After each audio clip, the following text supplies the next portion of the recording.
Okay, so it's day something of the Ben Simmons stuff. Real quick, in the Pelicans Grizzlies trade vid, I said the Pelicans got worse defensively, and maybe I was giving Steven Adams too much credit at this point in his career. Anyway, the Sixers apparently wanted 4 firsts, 3 pick swaps, and a young player for Ben Simmons. That's from Kevin O'Connor, so I do trust it. And that was from the Spurs. As far as who that young player was, I don't know. Could have been Keldon Johnson, DeJounte Murray. Derek White isn't that young. I doubt they would have wanted Jakob Pertl. Maybe Lonnie Walker, but the Sixers would probably want more than him, so I don't know. But that's the new asking price, clearly. I think it's pretty obvious that if you're not going to give them a young star in return, unless you consider DeJounte a star and if he was in the move, then you're going to have to go crazy with draft picks. Now, all that said, I feel like that type of move would have been the beginning of a 3-team deal, at least from the ideal Sixers perspective, because they're trying to get guys so they can go for a title right now. And we've also got a thing from Woj, which was 4 minutes ago, basically saying Simmons and his agent, Rich Paul, are in step with a move elsewhere, which I guess means they're down for a trade. There was also that other thing about how the Sixers have apparently not been able to contact Ben. Maybe it's true, maybe it isn't. I don't know. There was pushback on that. But it seems like we're all going in the same direction here, which is, he's probably going to be out. Or at least that's what they all want as of right now. And apparently the Raptors have had the most advanced talks with the Sixers for Ben Simmons. And I do think the Raptors are in a position to where if they really want Ben, they can probably get him. I mean, between Anunoby, Siakam, Van Vliet, the 4th pick, there's probably a move in there. Now, that said, I don't think it would be crazy for the Raptors to just run it back with drafting whoever they're going to pick at number 4. Probably going to be Jalen Suggs. That 4th pick, of course, could be moved like in a 3-team deal or something. Also, Chris Boucher is a guy that maybe the Sixers or somebody else would want. So the Raptors, to me, it makes sense that that's the one team that has apparently made the most progress on a Simmons thing. And what I keep saying with Simmons, which, feel free to disagree, but to me it's like if you're going to trade him, you got to get defense back, and hopefully you don't take too big of a hit with the passing.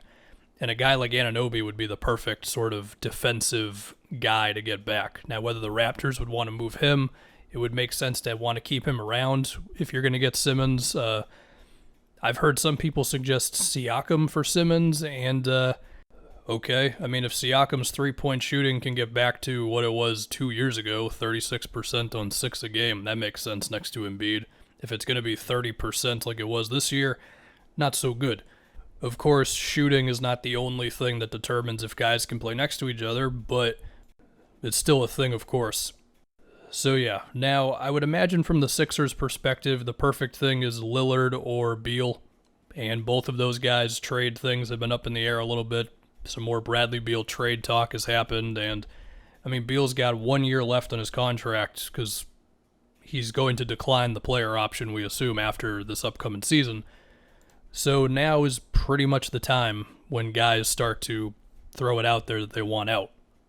Now again, Beal has pushed it farther with the Wizards than we've seen a lot of stars push it with their team, so maybe he really just wants to stay, and that's that. And again, the Sixers are going to have to wait there and wait on Dame and see if those guys want out. So to me, it's kind of like a staring contest between the Sixers and the rest of the NBA, where it's like number one between waiting and seeing if a better move comes or striking now, especially if a team like the Raptors really goes all in for Simmons. And the other staring contest is just what his value is to the Sixers versus everybody else.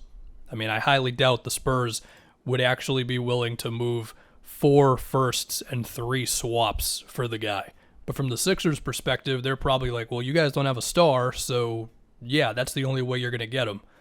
So we'll just have to see. Maybe there's one team who would just offload as many picks as possible and they don't really care.